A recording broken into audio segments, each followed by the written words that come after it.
너무 참 은혜스럽습니다. 오늘 제목은 기쁘다 구주 오셨네라는 제목입니다.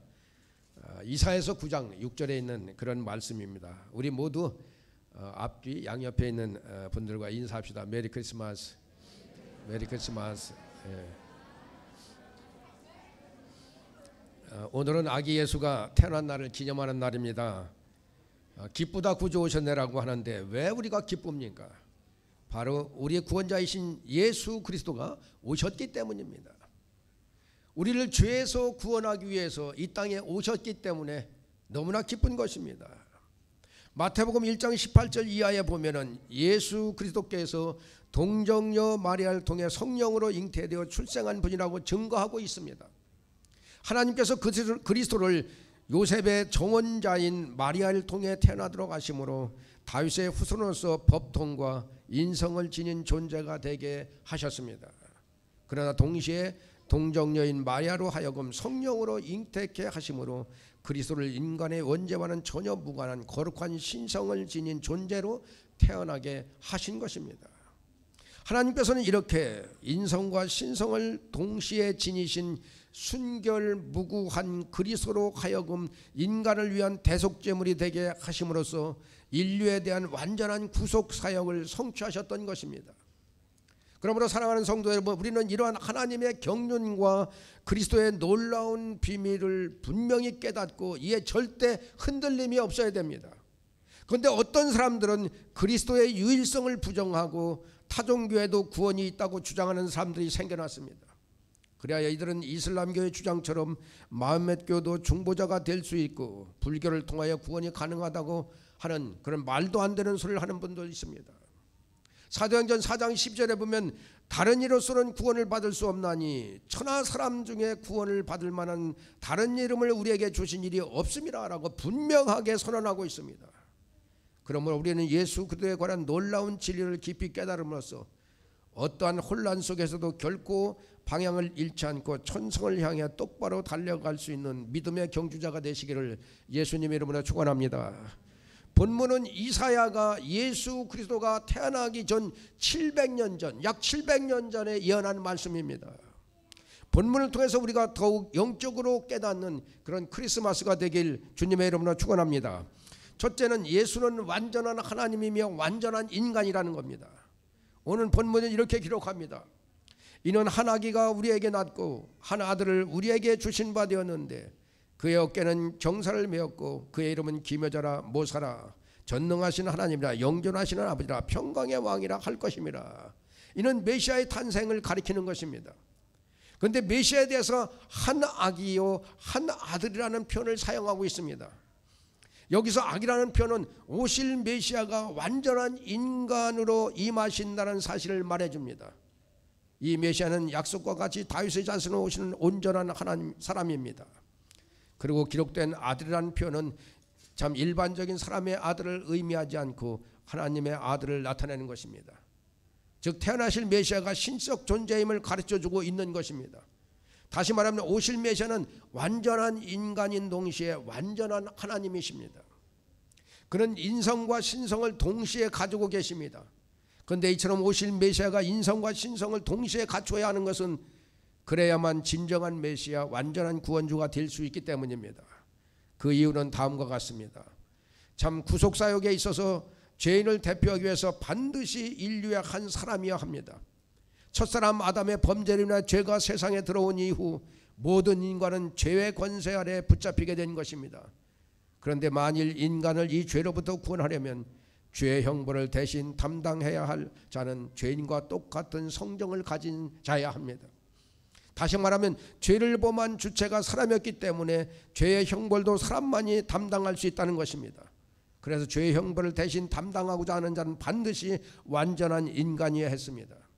그런데 이처럼 죄인들을 위해 대신 형벌을 담당하는 자는 죄가 없는 자여야 했습니다. 왜냐하면 스스로 죄를 안고 있는 자가 다른 죄인의 벌을 대신 감당할 수는 없기 때문입니다.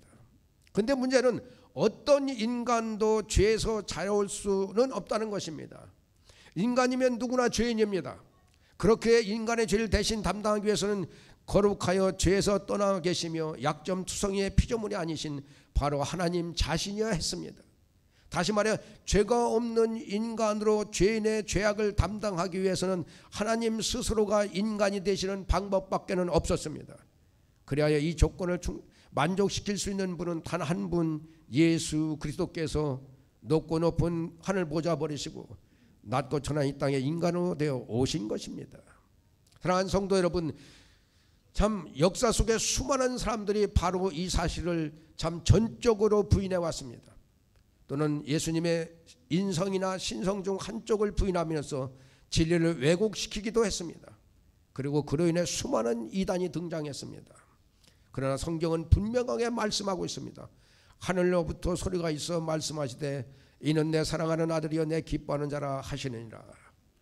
예수 그리스도께서는 완전한 인간인 동시에 완전한 하나님이십니다. 만일 이 사실을 조금이라도 부인하게 되면 성경을 부인하게 되는 것이며 예수 그리스도의 구속사역을 부인하게 되는 겁니다. 그러므로 우리는 이 사실을 바르게 인식하고 진리를 왜곡시키지 않도록 힘써야 됩니다.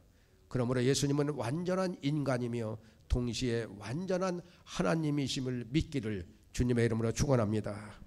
둘째는 주님만이 모든 성도들의 진정한 모사가 되십니다.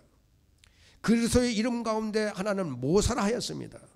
모사란 카운셀러를 말합니다. 곧 상담자, 조언자, 가르치는 자란 말입니다. 그런데 모사 중에는 두 종류가 있습니다. 악하고 어리석은 모사와 참 선하고 지혜로운 모사가 있습니다.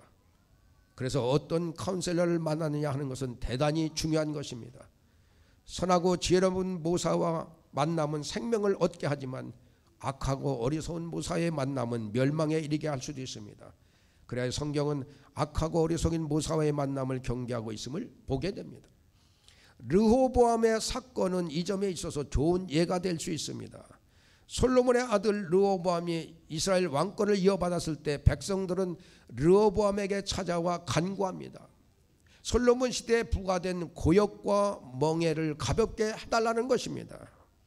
이에 르호보암은 솔로몬을 모셨던 지혜로운 노인들의 자문을 무시하고 젊은 친구들의 무분별한 의견을 따라 백성들의 요구를 철저하게 무시합니다. 결국 이러한 르호보암의 결정은 참 이스라엘을 남북으로 분열시키는 이유가 되고 맙니다. 이처럼 어떤 사람을 모사로 만나느냐는 인생에 있어서 굉장히 중요한 것입니다. 그러므로 성도들은 지혜로운 모사, 좋은 모사를 만나야 하는 것입니다. 그렇다면 그러한 모사가 누구라는 말입니까? 바로 그처럼 지혜로운 모사가 메시아라는 겁니다. 즉 사실 예수 그리스도라는 것을 가르쳐주고 있습니다. 사랑하는 성도 여러분, 여러분의 인생제의 주관자는 누구십니까? 하나님이 아니십니까? 그러기에 성공적인 인생을 살기를 원하는 사람은 반드시 알아야 할 것이 바로 하나님의 계획입니다. 하나님의 계획만 안다면 실패 없는 삶을 보장받을 수 있습니다. 그런데 예수 그리스도는 태초에 하나님께서 만물과 인간에 대해 계획을 세우실 때 함께 참여하신 분입니다. 삼위 하나님은 모든 일을 함께 의논하시고 계획하셨습니다. 따라서 그리스도는 하나님의 모든 계획을 아시는 분입니다. 구체적으로 성도 개개인을 향한 하나님의 계획과 비밀을 알고 계십니다. 그러므로 우리는 예수 그리스도께 자신이 인생을 맡겨야 됩니다. 예수 그리스도는 하나님께서 성도들에게 허락하신 완전한 모사가 되시는 분입니다. 여러분 믿습니까? 예수님은 완전한 우리의 카운셀러입니다. 사랑하는 성도 여러분, 우리의 인생에는 순간순간 어려움이 닥칠 수 있습니다. 이런 인생 가운데서 지혜로운 결정은 무척이나 중요합니다. 그렇다면 세상을 살아갈 지혜를 어디서부터 얻겠습니까? 하나님께서 우리에게 가장 좋은 모사를 허락하셨습니다. 그분이 바로 예수 그리스도입니다. 이 예수에게서 여러분의 인생을 의탁하는 진정 지혜로운 삶을 살아가시기 바랍니다. 사랑하는 성도 여러분, 우리 모두는 매일매일의 삶 가운데 우리의 인도자가 되시며 모사가 되시는 예수를 더욱 사랑하며 그를 더욱 의지하여 지혜롭고 복된 삶을 살 수 있기를 바랍니다. 그 예수님이 이렇게 말씀하십니다. 그러므로 누구든지 나의 이 말을 듣고 행하는 자는 그 집을 반석 위에 지은 지혜로운 사람 같으리니 하나님께 대한 지식도 찬송도 감사도 중요합니다. 그러나 가장 중요한 것은 하나님의 말씀을 듣고 행하는 순종입니다. 순종은 신앙의 기초이자 가장 배우기 힘든 신앙학교의 커리큘럼입니다. 또 가장 중요한 신앙의 요소이기도 합니다. 사랑 없는 신앙이 사탄의 신앙이듯 순종 없는 신앙 역시 그렇습니다. 모사가 되신 예수님의 카운셀링에 순종하고 따르는 저와 여러분 되시기를 예수님의 이름으로 축원합니다. 세 번째는 우리에게 영생을 주신 분은 영존하시는 아버지 그리스도입니다. 본문에 보면은 그리스도를 영존하시는 아버지라고 부르고 있습니다. 한 아기와 한 아들로 나신 분이 아버지로까지 불리고 있는 것입니다. 아기와 아버지는 상호 연결은 되지만 같은 존재로는 불릴 수가 없습니다. 그러나 그리스도는 아기와 아버지로 동시에 불리고 있습니다. 이 역시 기묘한 일 중에 하나입니다. 여기서 영존하다는 것은 영원히 존재한다는 말입니다. 이는 그리스도께서 신성을 지니신 분에게 가능한 표현입니다. 그리스도는 하나님의 아들이시요 하나님의 본체이십니다. 그러므로 그가 영존하시는 것은 당연합니다. 그리스도는 비록 육체적으로는 죽음을 경험하셨지만은 그분의 신성은 그분을 결코 죽음에 머물게 할 수 없었습니다. 결국 그리스도는 죽음을 이기고 부활하셨고 승천하여 지금은 하나님의 보좌 우편에 앉아 계신 겁니다. 그분은 영원전부터 존재하셨고 앞으로도 영원히 존재하실 것입니다. 그런데 그리스도가 영존하시는 아버지로 불리는 것은 아무래도 어색합니다. 그분이 영존하시는 분으로 불리는 것은 당연하지만 아버지는 아무래도 성부께 붙여져야 어울리는 호칭입니다. 그리스도는 아들이십니다. 그래서 성경에 보아도 참 그리스도에 대해서 아버지라고 호칭을 붙인 예를 찾아볼 수가 없습니다. 또 그리스도께서도 하나님을 아버지라고 부르시는 하여서도 자신에 대해서는 아버지라고 지칭한 일은 없습니다. 그리스도는 단지 자신을 아들로만 불렀습니다. 그렇다면 그리스도를 영존하시는 아버지로 부르는 것은 잘못된 것입니까? 그렇지 않습니다. 그리스도는 영존하시는 아버지로 불리는 것이 마땅합니다. 그리스도는 하나님의 아들이신 동시에 우리 성도들의 입장에서 보면 분명 아버지가 되십니다. 왜냐하면 그리스도는 우리에게 생명을 주신 분이기 때문입니다. 아버지라는 말에는 여러 개념이 내포되어 있을 수 있지만 가장 주된 개념은 생명을 주신 자라는 것입니다. 그리스도는 십자가의 구속사역을 통하여 우리에게 생명을 주셨습니다. 그리스도께서 구속사역을 수행하기 전 우리는 다 죽어있던 자들입니다. 비록 살았다 하는 이름은 있었으나 실상은 다 죄의 영향으로 인해 죽은 자들이었습니다. 그런데 그리스도께서 구속사역을 통하여 우리에게 새 생명을 주신 것입니다. 이렇게 볼 때 그리스도는 우리 성도들의 아버지가 분명합니다. 특별히 그분은 영존하시는 아버지입니다. 이 사실은 대단히 중요합니다. 왜냐하면 영존하시는 아버지가 주신 생명은 영원한 생명이기 때문입니다. 그래서 이 아버지가 영존한다면 그 자손도 영존한다는 것은 당연합니다. 아담이 죽은 것처럼 우리 역시 육신적으로는 다 죽습니다. 그러나 영존하신 아버지는 그리스도가 주신 생명은 영원한 생명인 것입니다. 우리는 비록 육체적으로는 죽으나 영혼은 영원히 살게 될 것입니다. 또한 장차 주님께서 다시 오실 때 육신도 부활하여 영원히 살게 될 것입니다. 이와 관련하여 그리스도께서는 육체적으로는 죽으셨다가 다시 살아남으로써 이 일의 보증이 되셨습니다. 사랑하는 성도 여러분, 우리는 그리스도로 말미암아 영원한 생명을 부여받은 사람들입니다. 우리는 영존하시는 아버지이신 그리스도의 자녀들입니다. 따라서 그리스도가 영존하시는 것처럼 우리 또한 영원히 살게 된다는 것을 믿으시기를 예수님의 이름으로 축원합니다. 마지막으로 성도가 예수님으로 인해 누리는 평강은 세상이 줄 수 없는 진정한 평강입니다. 6절 끝부분에 보면 그리스도께서 평강의 왕으로 불릴 것이라고 기록하고 있습니다.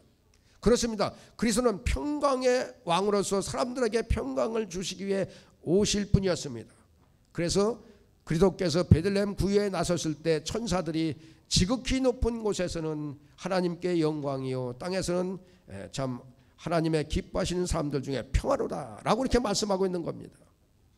또한 예수 그리스도께서 평안을 너희에게 끼치노니 곧 나의 평안을 너희에게 주노라 라고 말씀하셨습니다. 이러한 사실은 그리스도께서 평강의 왕이신 것을 분명히 나타내는 겁니다. 그런데 이러한 사실에 대해 약간 의아해하는 사람들도 있을 수 있습니다.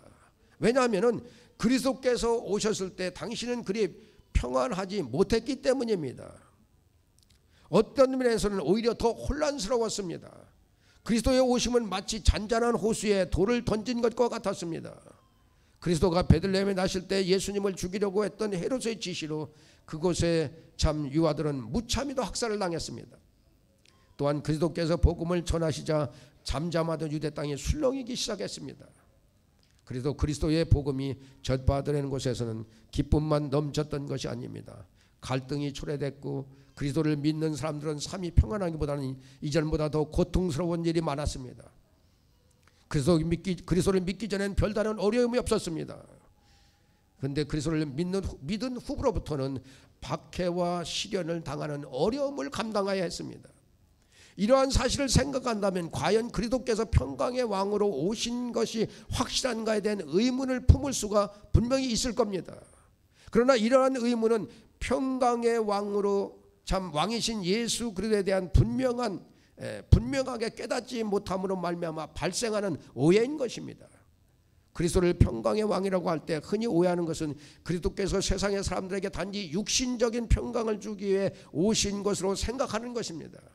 그러나 그리스도는 세상이나 사람에게 단지 육신적인 평강을 주시기 위해 오신 분이 아니라는 겁니다.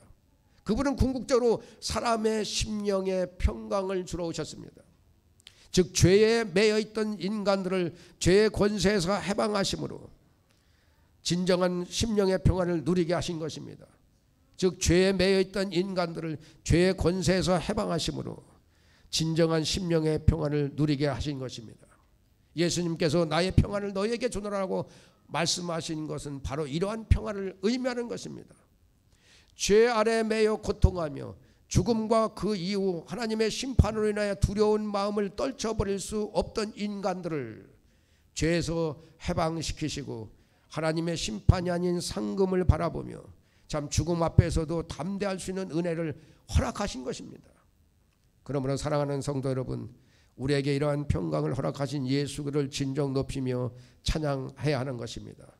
죄로 인한 두려움과 떨림에서 해방시키고 우리의 눈에서 눈물을 씻기사 기쁨의 찬송을 부르게 하신 예수 그리스도만을 진정으로 사랑해야 하는 것입니다. 그리고 이러한 평강의 삶을 살 수 있는 것은 그리스도의 십자가의 희생으로 말미암은 것임을 기억하고 감사해야 하는 것입니다. 아기 예수가 탄생하는 오늘 아기 예수 한 분만으로도 여러분 인생이 기쁘기를 주님의 이름으로 축원합니다. 우리 다 같이 기도하겠습니다. 하나님, 아기 예수가 이 땅에 오심을 감사합니다. 아기 예수가 이 땅에 오심으로 인해 가지고 우리에게 기쁨을 주시니 감사합니다. 우리 죄사함을 주시니 감사합니다. 마음의 평강을 주시니 감사합니다. 하나님, 혹시 이 자리에 앉아있는 우리 성도님들 마음에 평안이 없는 분들 주님 찾아가 주시옵소서. 세상 것으로 인해서 괴로워하는 인생들 주님 문제를 해결해 주시옵소서. 주님 어떠한 형편에 있든지 어떠한 처지에 있든지 우리 성도님들 늘 성도님들과 함께함으로 성도님들의 기쁨이 참 차고 넘칠 수 있도록 은혜를 베풀어 주시옵소서. 감사하며 예수님 이름으로 기도드리옵나이다. 아멘.